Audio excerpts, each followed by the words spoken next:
cut. Welcome to the top cut. Welcome to the top cut. Welcome to the top cut. Top cut. Welcome to the top cut. Welcome to the top cut. Welcome to the top cut. Hello, everybody, and welcome into today's episode of the Top Cut Yu-Gi-Oh! Podcast. My name is Giant Skyhawk, and I'm here, as always, with my co-host, Sunny. It's weird to be on the other end of this. It's really weird. Every time I end up in this position, I'm always just trying to copy the cadence. I got to make sure that stays consistent if it's somebody else's voice.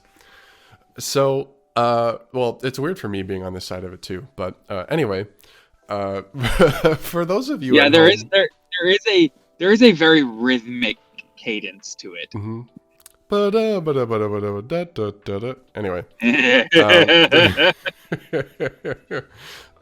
for those of you who are wondering, you're currently only seeing me on camera and something ridiculous that I have chosen to replace Sunny with.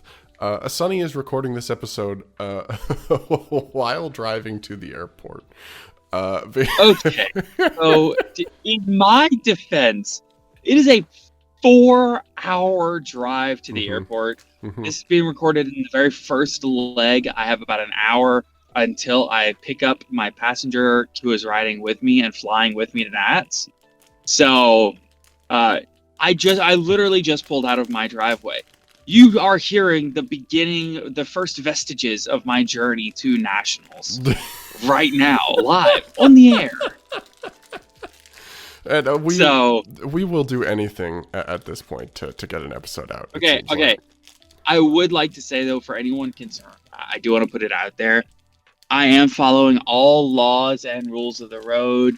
I am simply, the only reason I'm, like, quote-unquote, talking on the phone while driving is because I am completely hands-free. I am on my Bluetooth on my car.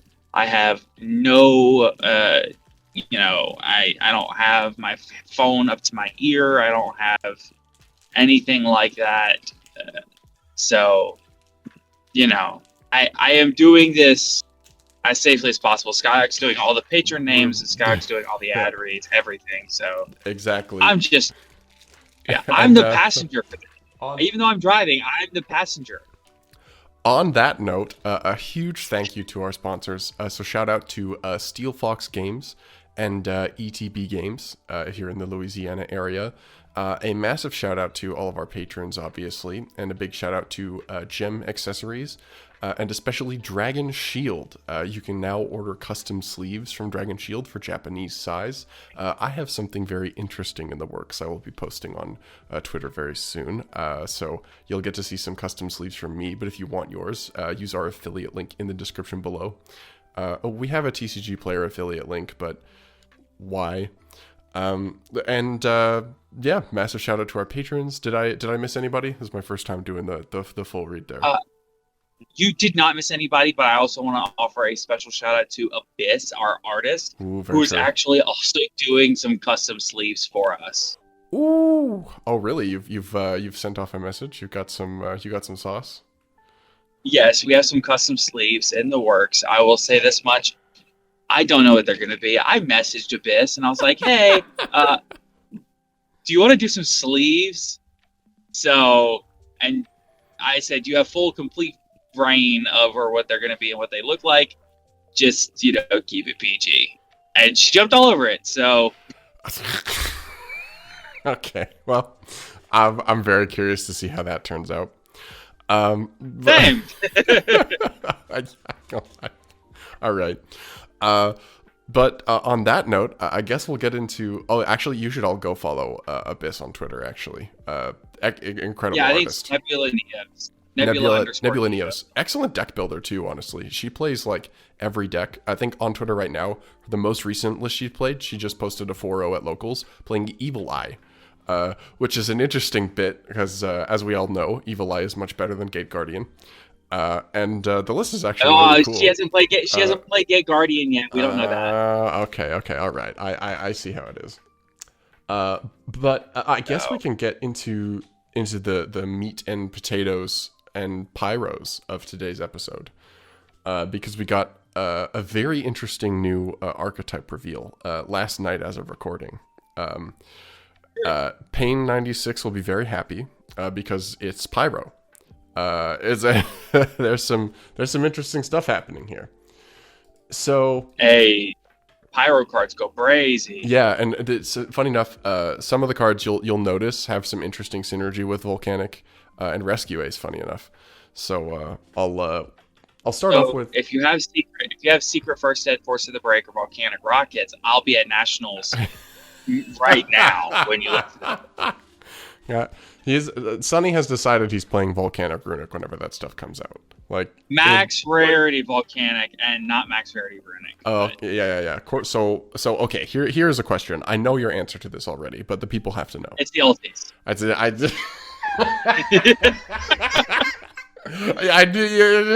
You know, I really should have known that you would guess that was the question. A quarter century secret rare sucks.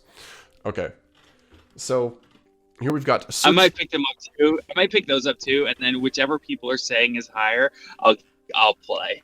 Mm-hmm. So really, it's kind of it's two different decks. It's a little weird. So I guess we'll start with the Pyro crew. Because I was bringing that up. The deck is called Snake Eyes. So it starts off with level 1 Fire Pyro effect monster, Snake Eye Excel. It's 800 attack, 1000 defense. You can only use each effect once per turn. First effect is, if this card is normal or special summoned, you can add 1 level 1 Fire monster from your deck to your hand.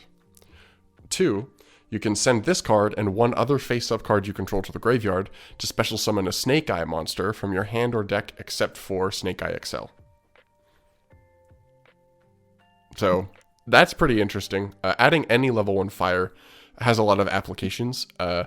Obviously, I mean, you can add Jurak Ilo. That's pretty cool. Some interesting cards you can add with this. Infernoid Decatron and Kurikara Divin Carnate. So this card just searches Kurikara.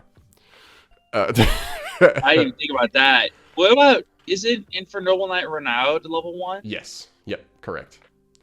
So there's he also just full combo on his own? Pretty much. So there's some pretty interesting stuff you can do with this guy.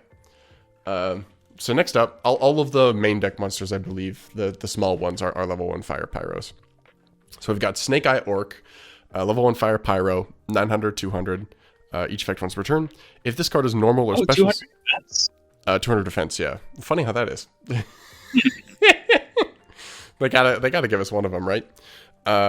If this card is normal or special summoned, you can target 1 of your level 1 fire monsters that is banished or in your graveyard. Either add it to your hand or special summon it. 2, you can send this card and 1 other face-up card you control to the graveyard to special summon a Snake Eye monster except for itself. I mean, like, honestly, this is already looking kind of legit. Like, as an engine. This already, like, you got a guy that's Rhoda that can also send cards to, like, E-Telly from deck. And then another guy that's reborn for a banished or graveyard and also does the same thing. Alright. Third one. Snake Eye White Birch. 0 attack, 2100 defense, level 1 Fire Pyro. You can only special summon this card with its first effect once per turn, and you can only use the second effect once per turn. 1. If you control a fire monster, you can special summon this card from your hand. So it's just like a good fire extender. 2. During your opponent's turn, quick effect. You can send this card and 1 other face-up card you control to the graveyard to special summon a Snake Eye monster from your hand or deck, except for Snake Eye White Birch. So, kind of conditional on how everything else is, but this is clearly we're doing some playing on the opponent's turn here. And then we've got the big bad boss monster. Snake Eyes Flamberge Dragon. Level 8 Fire Dragon. 3k 2500. You can only use each of the 3 effects once per turn. 1. You can target 1 monster in the graveyard or face-up field. Place it face-up in its owner's spell and trap zone as a continuous spell. So it's a really interesting removal. During your opponent's turn, quick effect. You can target 1 monster card on the field, treat it as a continuous spell, and special summon it to your field. 3. If this card is sent from the hand or field to the graveyard, you can special summon 2 level 1 fire monsters from your graveyard. Loud. This card's nuts. You gotta be able to do some nonsense with this. Like, the fact that it's just, like, you can pitch it from hand to revive 2 seems really crazy. And then you can just quick effect summon this on your opponent's turn. There's probably some loops you can do with, like, the put your own monster in the spell trap zone and summon it on your opponent's turn. Like, this places any monster in the graveyard or face up on the field. So you can bin something and then set it as a continuous spell and then summon it on your opponent's turn. There's got to be some cool stuff you can do with that. Or, hear me out, floodgates. True! So true. Dragon Buster Destruction Sword. Oh my god. Hold on. Does Dragon Buster Destruction Sword have to be equipped? Dragon Buster. It probably does. I was just saying a card that always went in the spell trap zone and was a floodgate. I am just curious about this. I think it's while this card is equipped to a monster. But I mean, there has like you can get any floodgate in the graveyard, right? Like if you want to bin a barrier statue, you can just go, okay, here's barrier statue of the flames. Like, seems very easy to do. Okay. So here's my question. Mm-hmm. If I put a pendulum monster in the spell trap zone and it's treated as a spell card. Continuous spell. They specified continuous spell. We're not doing this. But please, would pendulum monster in the pendulum zone be a continuous spell? It would be a pendulum scale. That can be cosmic? Yes. Okay. All right. Well, no, it would be if you put it in the pendulum scale with this effect. It's a continuous spell. It's not a pendulum scale. I love Yu-Gi-Oh. All right then, keep your secrets. I will. Okay, so we got a field spell, a normal spell, and a normal trap. So field spell is the Shrine of Serpentine Sight, Snake Eye. You can only activate one card with this card's name per turn. Love that text. 1. When this card resolves, you can place a Snake Eye monster from your hand, deck, or graveyard face up in its owner's spell and trap zone as a continuous spell. 2. Level 1 fire monsters you control gain 1100 attack. Hilarious. 3. Imagine normal summon shell. Boom. We got damage. Once per turn, if your opponent normal or special summons a monster, you can target one monster card on the field, treat it as a continuous spell, and special summon it to your field. Huh. So I mean, this is clearly good. It's just like, it's kind of hard to know without seeing everything else. Like, it's basically go get anything and then summon it on your opponent's turn. Okay. Normal spell card, the original Tainted Treasure, Snake Eye. You can only activate each effect. You can only activate the first and second effect of this card's name per turn, and only once that turn. 1. Send one other face-up card you control to the graveyard to special summon one level 1 fire monster from your hand or deck. Okay. So we get Renaud. Alright, sure. So we just get Renaud. That's crazy. It really is crazy. That's nuts. 2. You can banish this card from your graveyard, then target one Snake Eye or Diabelistar monster in your graveyard. Add one level 1 fire monster from your deck to your hand, then place the targeted monster on the bottom of the deck. What the fuck? I'll edit that out. I was about to say that got a little too confident. Yeah. Don't worry. The people will not hear this. You could ban. That's ridiculous. So I assume. Okay, to be fair, you have to activate that on the next turn. It's not in the same turn, but like, this card is E-Telly and then it's Rhoda next turn. Yeah, that seems nuts. All right. Then we got... Give me your level 1. We gotta get those... I can't wait for the next Curry Bandits video. Every single level 1 fire monster.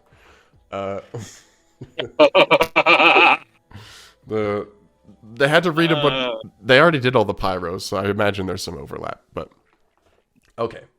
So now we've got normal trap card, the Glaring Ruler Snake Eyes. You can only activate one card with this card's name per turn. If the total level of all Snake Eye monsters you control equal 2 or more, hilarious, activate one of these effects. Target one monster in your opponent's graveyard or face-up field. Place it face-up in its spell and trap zone as a continuous spell. Target one monster card on the field, treat it as a continuous spell, and special summon it to your field. I mean, this is crazy, right? Yeah, this entire concept is this deck has the potential to be really good. I feel like there's a little bit of dependency on your opponent already having built a board and done stuff, but I think that's where the supplemental engines come in, and maybe you can side in and out more of these cards going first versus going second. I'll be honest, it's a little bit difficult for me to understand quite what the ratio here is of things that require your opponent versus things that don't, because I don't have the cards in front of me because I'm driving. But I do feel like there's a lot of interaction with your opponent here. And to me, that screams that they're going to have a certain amount of side engine in with this deck. It can't be its own strategy. Yeah. So that way you can go first. That's true. And it is like it's a super unique form of interaction that I think a lot of decks are very unprepared for. Like, yeah. Oh, your card is in the spell and trap zone now. It's like, well, and now to be fair. Oh, it's mine now. Yeah. Now, this makes me want to play Crystal Beast again. The Crystal Beast matchup against this deck just sounds hilarious. It sounds very funny. Okay. So you'll notice there was a different type of monster mentioned on the normal spell, and that's the Diabella Star. And that's because you were talking about supplemental engines. Well, it's really interesting because there's a 4-card engine that goes with this deck. That is kind of like its own thing that's happening.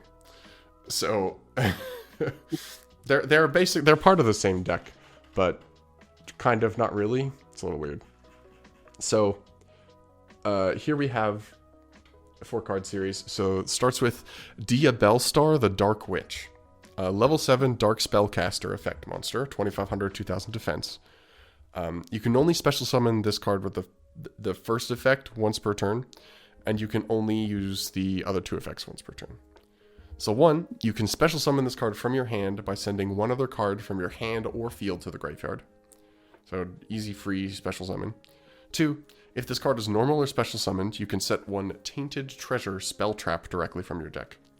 And then 3, if this card is sent from the hand or field to the graveyard during your opponent's turn, you can send one card from your hand or field to the graveyard, and if you do, special summon this card.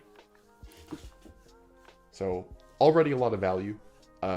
Free summon brings itself back on your opponent's turn, gets you a spell trap. It seems pretty silly. I will say, the Twitter fan artists got on this really fast. This card has been out for maybe a day, and I think I have seen at least 10 different pieces of fan art of this card. That's crazy. They're going nuts. So it's kind of hard to put this one into context, though. So we got 2 quick play spells and a normal trap.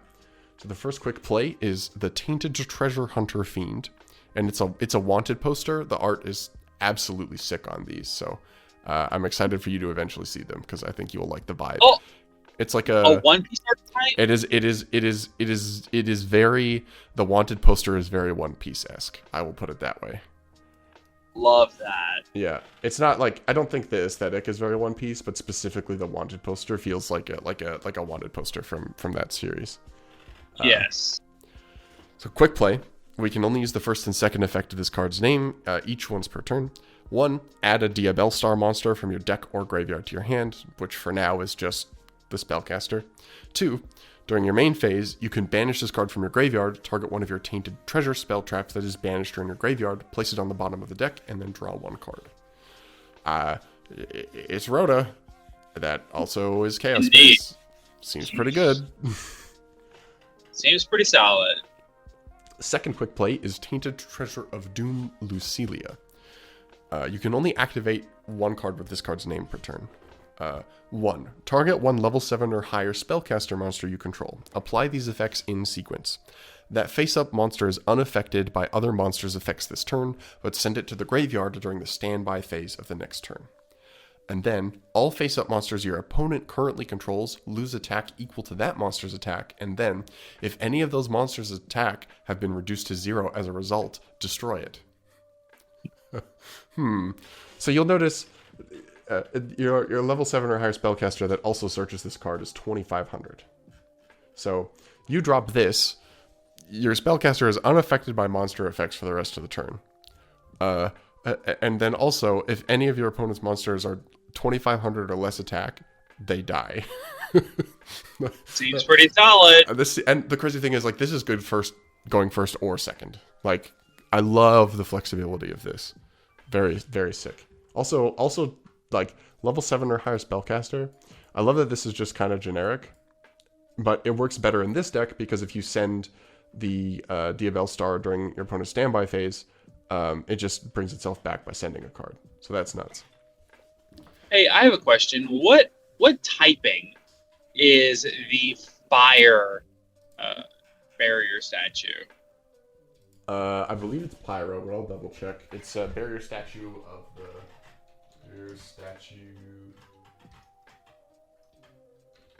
Barrier statue of the flames? Yeah. Barrier statue of the Inferno, and it is a Pyro. I wonder if there's something that can be done with that. I mentioned it briefly earlier, but it's like the Flamberge dragon, you can just... I'm sure you could dump it somehow and then just like put it in the spell trap zone and summon it on your opponent's turn. You can search it with Bonfire. Yeah, you could search the whole deck with Bonfire. Funny how that works. All 3 of the level 1s, you can just go boop, Rhoda. Okay, so the last card in this series so far that we know, a normal trap card, Tainted Treasure of Betrayal, Sylvia. Normal trap, you can only use one of each of the 2 effects per turn and only once that turn. So, effect number 1, send one Diabell Star monster from your hand or face-up field of the graveyard, then target one face-up card on the field, negate its effects. Already good. 2, when your opponent activates a card or effect, in response to the activation of your Diabell Star monster's effect or Tainted Treasure spell or trap card effect, you can banish this card from your graveyard to negate that opponent's effect. So, this card is 1 effect per turn once that turn, but it's Madolche Promenade that sends the Diabell Star. The Diabell Star brings itself back. If your opponent activates an effect in response to the Diabell Star or any one of your like quick plays, you just banish this and then that effect gets negated. So like with the Spellcaster, you could do the Spellcaster, send this to special summon the Spellcaster, and then this is in the graveyard when you activate the Spellcaster monster's effect. If they respond, you just banish this to negate it. So, again, I love that you have these cards with utility going first and second. There are a lot of really strong pieces here. I don't know exactly what you do with these cards, but like there has to be something here. I think these cards are too good. I'm very curious. Yeah, I think there's a lot. I think there's a lot of depth with these, and a lot of potential side engines to be played with them. But with that said, again, I have no idea because I can't read the cards. Well, I tell you what, Sonny, I got a solution to your conundrum. I have a card I got a really, really easy card. You're gonna be able to understand this one, even on the road. So we did get the effect of the Brionac retrain. So let's go. We've got Brionac, the Dragon of Icy Malevolence. Shoutouts to Darth Nash. It's dual terminal time. So it's a level 6 Water Sea Serpent effect monster. Level 6, 2300, 400, or 1400. It's generic, 1 tuner, and then 1 plus non-tuner monsters. So you can only use the first and second effect of this card's name each once per turn. Effect 1. If this card is synchro summoned, you can discard 1 card, then target 1 card on the field, return it to the hand. Easy peasy. 2. If this card is special summoned from the graveyard, you can discard 1 card, then target 1 card on the field, return it to the hand. Okay. So it's like, this card it's essentially like Synchro 6 Nightmare Unicorn, is what it is. Yeah. Kind of. Yeah. It's like a bounce rather than a spin. Okay. But, It's more playable than some of the other retrains we've seen, but also still not like great. yeah, it's like this is better than the Trishula retrain. Like, you can actually summon this card.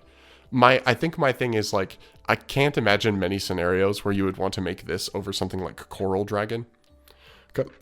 Because while Coral Dragon does destroy, Coral Dragon also replaces itself. So I feel like this just seems not great. But I imagine there are probably metagames. And, like, this is big for the Synchro 6 pool, right? The 6 pool doesn't have a lot of removal. Like, Malong is kind of removal, but you have to get it in the graveyard. So I think it is good that this exists. But it's not. It's just like, it's like fine. Like, here's the thing. Original Brio still exists. Yeah. It's like if you want to bounce cards and you want to discard more, the regular Brio's kind of more flexible than this. Like, so yeah, it's okay. It's fine. So that is pretty much all we've got for news, except there is one other. We did get one other card reveal recently, and so it is a fusion monster for like the Phantom Beast stuff, like the Chimera mythical beast. Okay, right. The new illusionist typing. Yeah, the new illusion typing. So this is Baphomet the Phantom Beast Demon King. It's a level 6 Wind Fiend fusion. 2400 attack, 600. Materials are 2 monsters with different types. Beast, Fiend, or Illusion. So you have to use those 3 types, but there can be 2 of any of them so long as they have those types. Weird requirement. I don't know if we've seen that on a card before. That is very weird. Yeah. You can only use the second and third effect of this card's name each once per turn. First up, this card's name becomes Chimera the Flying Mythical Beast while it's on the field or in the graveyard, but is also still treated as a Phantom Beast card. I hate that. What a stupid line of text. It really is stupid, yeah. So, okay, no. The name is Chimera the Flying Mythical Beast, but it's also a Phantom Beast card. I'd like, why not just make it a generator? Why not just like tack names onto this? I get that we have to do this now, but it's just so stupid. Because they wanted to make an illusionist typed archetype about Chimera the Flying Mythical Beast for some reason. I don't know why of all the cards they wanted to give Chimera its own archetype.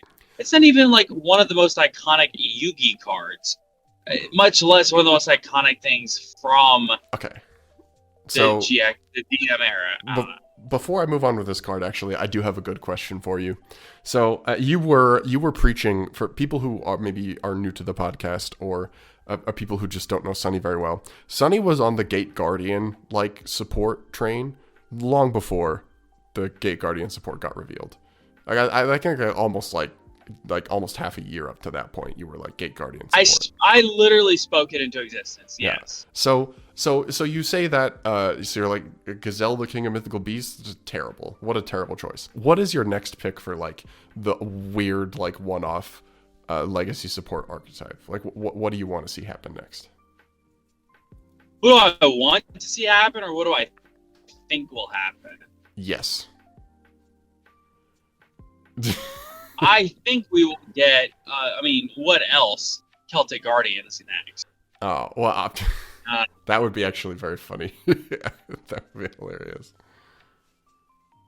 Something I could see coming, but I don't actually think it will happen because they've already tried to retrain it and failed, is Illusionist Faceless Mage.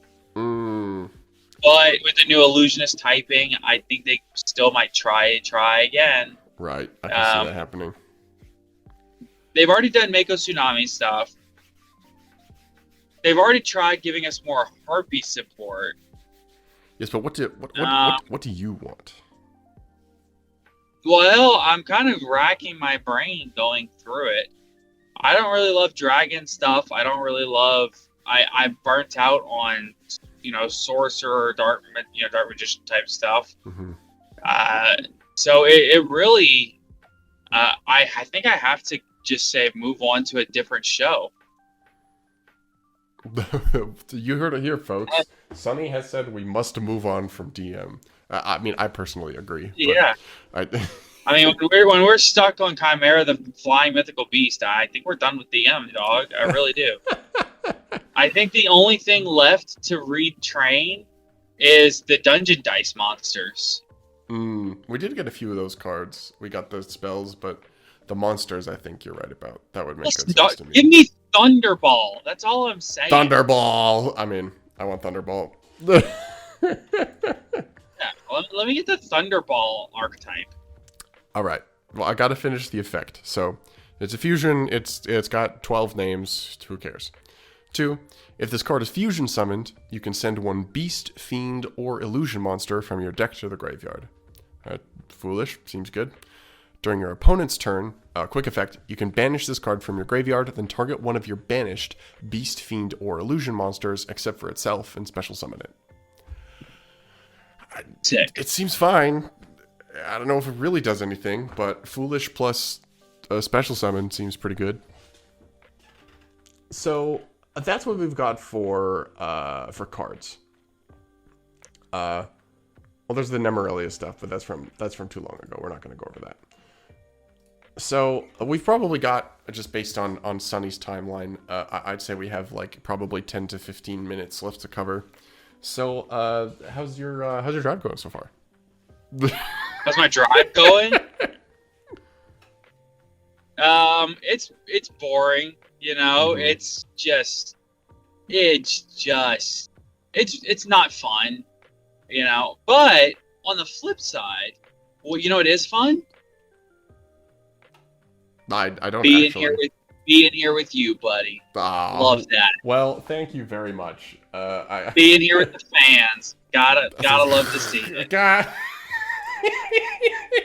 You got me. I thought you were talking about me, but you were talking about the entire audience. Well, at first I was talking about you, and then I roped the audience into it. So. Okay, that's good actually. To be fair, I'm down to include the audience. That's a good idea. I'm in.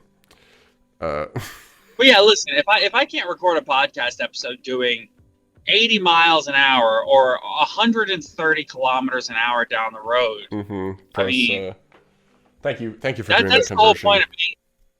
Yeah, well, my car did it for me. Don't get too excited. It has both on the. All right. But I mean, if I can't record a podcast episode at 130 kilometers an hour or 80 miles an hour, what am I doing with my life, right? I wouldn't be American if I wasn't free enough to do that. I gotta agree. And as a Canadian, I'm not free enough to do that. I don't have enough. I don't have enough freedom. You're not free enough to do the 130 kilometer an hour podcast episode? Actually, I'm not. There's nowhere, I think, in Canada where there's a speed limit of 130k. I don't think it goes above 110. I think 110 is the most. I just looked at where 110 is on my speedometer, and that sounds awful. I don't mind it. I think it's fine. I will admit, the speed limit here is not 130. I'm doing over the speed limit. I just looked down and realized that 110 is about the speed limit where I'm at. But there are places in Texas where it's 140 is the speed limit. That is that is obscene. Wait. The speed limit's 120 where I'm at. I'm not good at tracking numbers versus where one dash line lines up versus where the other lines up. I'm not good. I genuinely cannot imagine that. So, speaking of, the people know you're driving to the airport. You're going to be flying out to Raleigh Nationals. And I believe for anybody listening, this is going up sometime tomorrow. Maybe you'll catch it. You got a meet and greet happening with GGYGO? Yes, 4 p.m. at some coffee shop near the venue. I don't know. You heard it here, folks. At some coffee shop. Gigi's posted it on his Twitter. I'm sure you can go find it. Multiple times. No, he's very excited about it. I will be there. Awesome.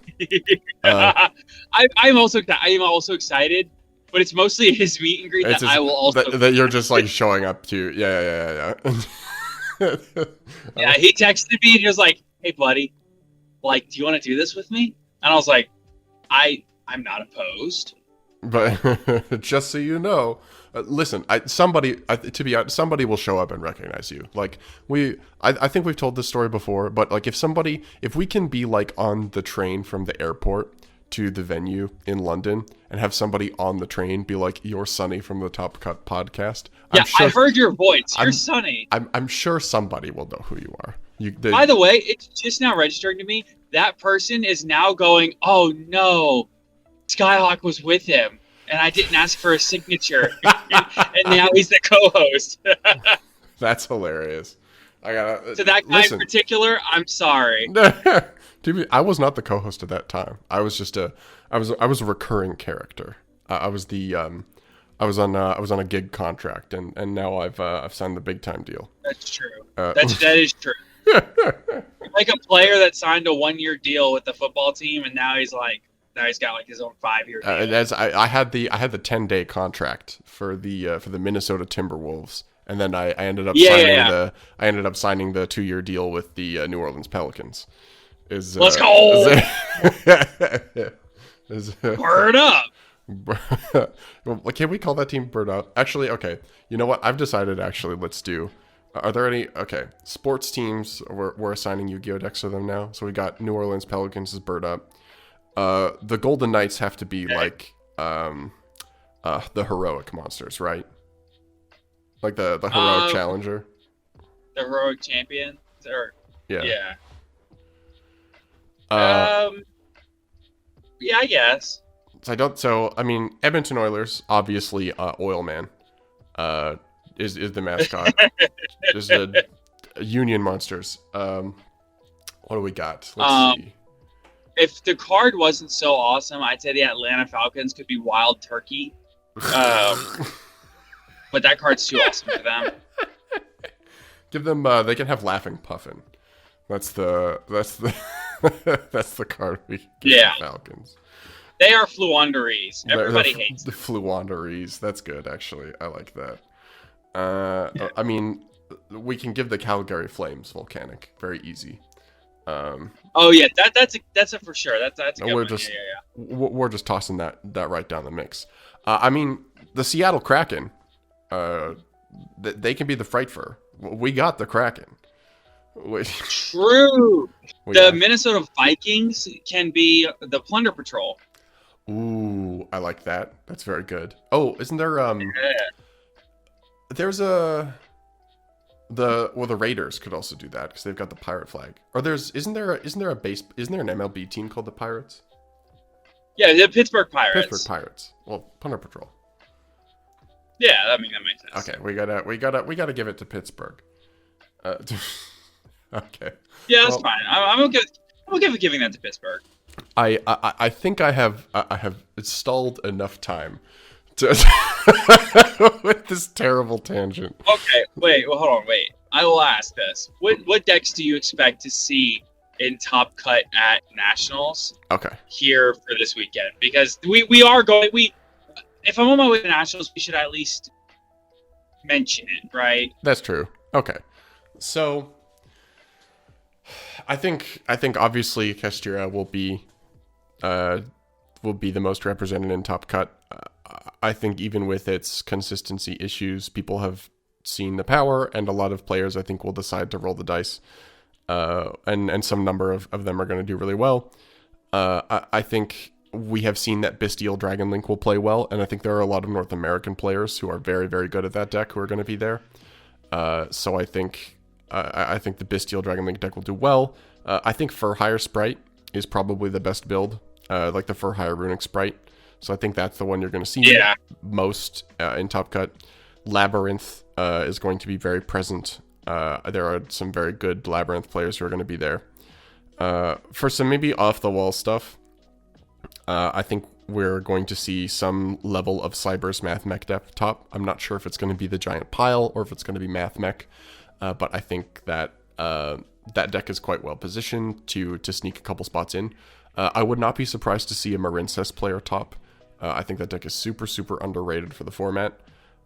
And I do have, I know I have a couple of friends who will be there on Dino DNA, so I am coping for them. So that's what is it about Marincess do you think that makes it underrated for the format? I think people are not very prepared for towers, and I think that it is a deck that is can play a lot of non-engine. It has opens that are quite resilient to interruption. Not a lot of people are playing kaijus anymore. They'd rather play other cards that deal with a Rise Heart that have maybe wider application. So I think Marincess is able to take advantage of that as well. It doesn't lose to Bestials at all, doesn't play into them whatsoever. And Wave being able to sit in the hand is quite a strong interaction. So it's also quite resistant to like the Kashtira removal effects. Like you can be pretty good at dodging stuff like Fenrir. So I think it has a good matchup spread. It has some weaknesses, but I think it's definitely a good rogue choice for something that's going to top. But honestly, it's such a wide open format that we're probably going to see something crazy. At least one just thing that I think nobody would have thought of will probably top. But I would agree with that. I think that I really wonder if there's not a deck that's out there that people just haven't been playing for these YCSs and regionals so far this season, just because they want to save the concept for nationals, because there's just a deck out there that nobody's really put much effort or thought into. Yeah, something that wouldn't surprise me, actually. Makanko had a couple of regional tops over the season. I would not be surprised if somebody has been sitting on, like, the Makanko deck and just hasn't played it. And is like, I'm busting it out at Nats. Like there's stuff like that, I think, that's still lurking. That could probably do really well. I still think that Speedroid Kashtira has legs and nobody's playing it because they just don't want to really, like, show their hand yet. It was such a cool deck. There's so much cool stuff going on in that list. Like, only lost in top 32 because the deck got stolen. The deck got stolen, yeah. So one thing that I think people are gonna have to be careful of, I think I see people starting to cut Dark Rulers, and that puts Melfi Sprite in a really strong position because there are not a lot of good cards that deal with that board. So I think the amount of Dark Ruler is going to kind of decide which versions of Sprite I think do the best. So that's something to consider. I think people are going to respect Labyrinth a lot more, especially given its finishes in the other in the EU events. So I think we're going to see a lot of Ash. We're going to see a lot of Ghost Bell in the side. And I think we'll probably also see a lot more. Like, we've already been seeing a lot of Cosmic. We're going to see a lot more of it. I would not be surprised to see people start siding Epsilon if their deck doesn't have another good answer to something like Eradicator, or even if they just want to be negating Welcome or Big Welcome. So there's a lot of weird interplay in this format right now. And also it would be remiss of me to mention exactly one Vanquish Soul player will top. It doesn't matter how many Vanquish Soul enter the event, exactly one of them will make top cut. Guaranteed 100%. Yeah. That's the funny thing about Vanquish Soul. Only one's allowed to top any particular event. Yeah, they will do it. Like, it will happen, but only one of them. Yeah, for sure. So, do you have any other thoughts? You're the one who's been doing the prep. Yeah, I think that every Runic deck is really good, but I actually really love the Runic engine. The more I think about it, it's just the best control engine, or even mid-range engine that exists right now. I think if you look back in time, you would see a lot of, Eldritch is like the control engine that you can play with Zodiac to, like, play like a control mid-range deck. It's like, now this deck is like the control deck. Well, now I would say that Runic is the control engine in a lot of ways. But the thing is that it's based in 100% on extremely smart one-for-one removal when you really think about it. So I'm excited to see that. The thing about Runic is just that it's such a skillful deck because it's all one-for-one trades. So I'm really excited to see. I just don't have the brain power to play it myself. So that's fair. It would be too much for me. On the note of brain power, I'm going to give out a huge shout out to all of our patrons because your brains must be absolutely massive if you've decided to contribute to the Patreon for the Top Cut Yu-Gi-Oh podcast. Indubitably. So, indubitably. So, a huge thank you to Kane Martin, Zyphorus, Big Stinky, Broken Boy 13, Ding Dongs, hostess of the Yang Zing, Earth Machine Best Deck. Has anyone actually read Toy Vendor? If you keep spelling that with an E, I will die. HZH Cyber, I used to play Rogue, but then my mom got a job. Ice Jade Mo Yi Wen, is Canada Nickelback, John Leal, Mountain Man, Oatmeal Spaghetti, Owen Alvarado, Seto Uwuaiba, Silver Hope, understanding and reading are two different things, Upstart Goblin D's Nuts, Virtually Savior's World, Zach M, Aaron Gardner, Alexander Chan, Asami, Ashless Chaps. You almost did it the too. Silver Castle. I know. I noticed as soon as I've got the order. It's been the same order for so long. Shout outs to Alexander for making us think. Blackwing Silverwind the Ascendant is the best floodgate. Box Swine, Duty Booty, Dragon Maidenless Behavior, I'm about to wreak a glamour tribute for cost, D's plant nuts in your mouth, Neshi, Old Man Red, pin code 143, Sakitama Aratama Nikitama Cam Obama, Slaking It Up, and Supercalifragilisticexpialidocious Heavy Samurai. Ooh, that was a good read.